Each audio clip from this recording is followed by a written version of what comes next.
Bismillahirrahmanirrahim. Assalamualaikum warahmatullahi wabarakatuh. InsyaAllah kita bertemu lagi dalam Tazkirah Jumaat. InsyaAllah pada hari ini saya nak kongsikan satu peringatan ataupun satu tazkirah muhasabah untuk kita bersama. Itu tajuk berkenaan dengan bersyukur dengan nikmat Allah Subhanahu Wa Taala. Jadi hari ini alhamdulillah tuan-tuan, puan-puan, ibu ayah, muslimin, muslimat yang dirahmati Allah Subhanahu Wa Taala, alhamdulillah kita masih lagi diberikan nikmat oleh Allah Subhanahu Wa Taala, iaitu nafas, masih lagi bernyawa, alhamdulillah masih lagi hidup di atas muka bumi Allah Subhanahu Wa Taala, dan alhamdulillah Allah masih lagi beri kepada kita nikmat yang paling besar, iaitu nikmat iman dan juga nikmat Islam.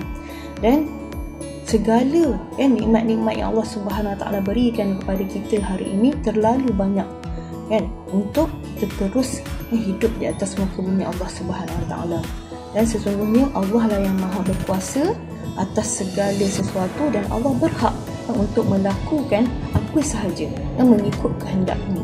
Jadi nikmat Allah Subhanahu Wa Taala ini yang mana terlalu banyak Allah berikan kepada kita, ini semua adalah satu ketentuan daripada Allah Subhanahu Wa Taala kepada hamba-hambanya, dan yang mana nikmat-nikmat yang Allah Subhanahu Wa Taala ini berikan kepada kita ni sebenarnya nikmat yang mana kita kena yakin melalui sebenarnya kerangka pengajian rukun iman, iaitu al-imanu bil qada wal qadar, iaitu beriman, iaitu percaya kepada Allah dengan melalui beriman kepada qada dan qadar. Jadi aspek iman ni sebenarnya adalah anugerah juga daripada Allah Subhanahu Wa Taala kepada mukmin, yang menjadi teras akidah yang membezakan kita dengan orang-orang kafir. Jadi sebab itu meyakini segala ketentuan Allah Subhanahu Wa Taala ini adalah merupakan salah satu daripada syarat kesempurnaan akidah Islam sebenarnya bagi seorang Muslim. Baik, selain itu juga ibu ayah, tuan-tuan, puan-puan, muslimin, muslimat rahmati Allah Subhanahu Wa Taala, mensyukuri nikmat Allah Subhanahu Wa Taala ini tidak sekadar dengan ucapan alhamdulillah semata-mata. Dan kalau kita lihat menurut Imam Al-Ghazali, bahawa menzahirkan tanda syukur kepada Allah Subhanahu Wa Taala ini mestilah dengan melalui pelaksanaan ketaatan kepada Allah Subhanahu Wa Taala. Contohnya apa? Pelaksanaan rukun iman, rukun Islam. Di samping menggandakan amalan mutasyabbah, amalan-amalan sunat. Contohnya solat sunat, bersedekah, membaca Al-Quran, ataupun berlaku ihsan kepada semua makhluk yang ada di atas muka bumi Allah Subhanahu Wa Taala ini. Jadi sekiranya kalau kita berterima kasih kepada pertolongan manusia, maka tidak hanya dengan ucapan terima kasih semata-mata, tetapi sewajarnya kita balas juga budi orang yang telah membantu kita ni sekurang-kurangnya dengan kita menolong pula, membalas mula kebaikan tu dengan kita menolong apabila saudara kita, orang yang ataupun orang yang membantu kita tu berada dalam kesusahan. Jadi muslimin, muslimat, tuan-tuan, puan-puan, ibu ayah yang dirahmati Allah Subhanahu Wa Taala, bagaimana kita nak zahirkan kesyukuran kita dengan nikmat yang Allah Subhanahu Wa Taala dah berikan kepada kita. Yang pertama, bersyukur dengan hati. Bersyukur dengan hati ni maksudnya kita menghayati segala pemberian Allah Subhanahu Wa Taala dengan penuh rasa kegembiraan, redha dan terima seadanya. Jadi syukur hati ni bukan hanya apabila dikurniakan kesenangan semata-mata, bahkan kita bersyukur juga sekiranya kita berada dalam kesusahan, mana apabila hati kita diuji, kesabaran kita diuji, dan maka kita memohon pertolongan daripada Allah Subhanahu Wa Taala. Jadi firman Allah Subhanahu Wa Taala dalam surah An-Nahl ayat yang ke-53 yang bermaksud apa sahaja nikmat yang kamu perolehi, maka sebenarnya itu adalah nikmat daripada Allah Subhanahu Wa Taala.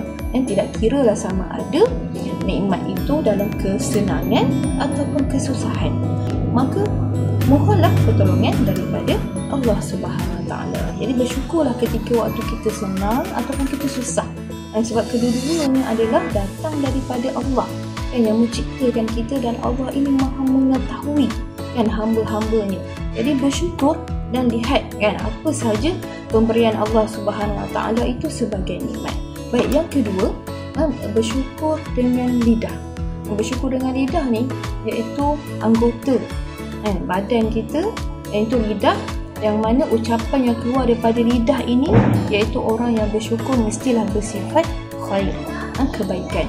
Rasulullah SAW bersabda dalam satu hadis daripada Al-Khuzai radhiyallahu anhu bahawa tanda orang yang beriman dengan Allah dan hari akhirat ialah orang yang bercakap perkara-perkara yang baik, dan kalau dia tak mampu nak bercakap, dia diam sahaja. Ini riwayat Muslim. Jadi perkataan al-khair, perkataan yang baik ini ialah berkata perkara yang suka didengar oleh telinga dan juga tenang di hati orang yang mendengar.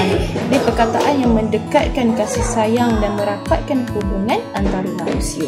Jauhilah perkataan yang mengundang sifat mazmumah, contohnya menipu, menabuh fitnah, memandu domba, menuduh secara palsu dan sebagainya. Perkataan-perkataan yang tidak baik, yang tidak enak didengar, dan kalau boleh jangan sampai kita ni mengkufuri nikmat yang Allah Subhanahu Wa Taala berikan kepada kita.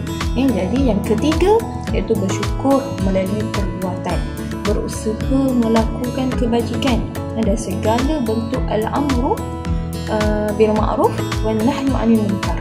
Itu menyuruh kepada kebaikan, ajak orang lain buat kebaikan dan juga mencegah kepada munkar. Jadi melalui bersyukur dengan perbuatan ni, kita kena ada satu azam sebenarnya untuk kita lakukan kebaikan dalam diri kita dan ahli keluarga kita dan masyarakat yang berada di sekeliling kita. Contoh antara azam untuk diri sendiri ni, kita nak tunaikan solat 5 waktu sehari semalam pada waktunya, pada di awal waktu, ataupun kita solat berjemaah di masjid, bersedekah mungkin pada setiap hari. Ini semua antara contoh-contoh kita berazam dan kita bersyukur dengan nikmat yang Allah Subhanahu Taala berikan kepada kita melalui tindakan ataupun perbuatan. Dan peringkat daripada sudut keluarga ni, mungkin kita menambah baik hubungan kita sesama keluarga, makan bersama, duduk bersama, mungkin membaca Quran bersama,